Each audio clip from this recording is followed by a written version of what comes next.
kubashije gufungura amaso y'umutima, uramenye icyo gukora muri biriya biheruka.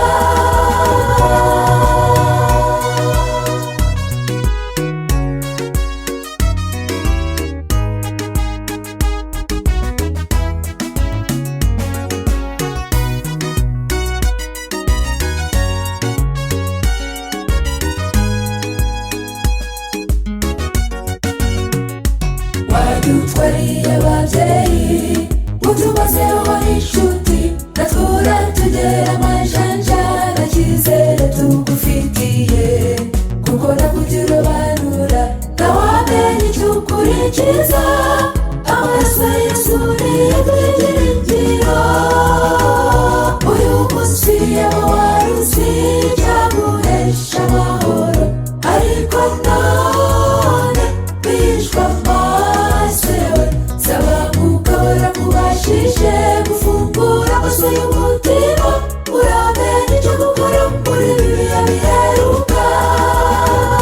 Uyu munsi yaba wari uzi ibyaguhesha amahoro, ariko none bishwe amaso yawe. Saba gukabura kubashije gufungura amaso y'umutima, uramenye icyo gukora muri biriya biheruka.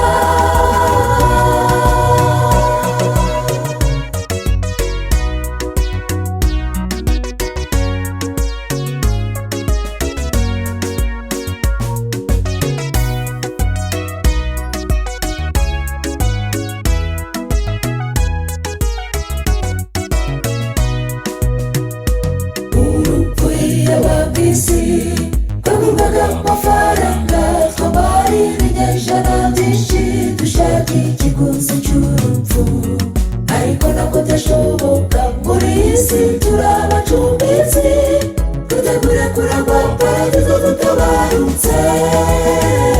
Uyu munsi yaba wari uzi ibyaguhesha amahoro, ariko none bishwe amaso yawe. Saba gukabura kubashije gufungura amaso y'umutima, uramenye icyo gukora muri biriya biheruka. Uyu munsi yaba wari uzi ibyaguhesha amahoro, ariko none bishwe amaso yawe. Saba gukabura kubashije gufungura amaso y'umutima,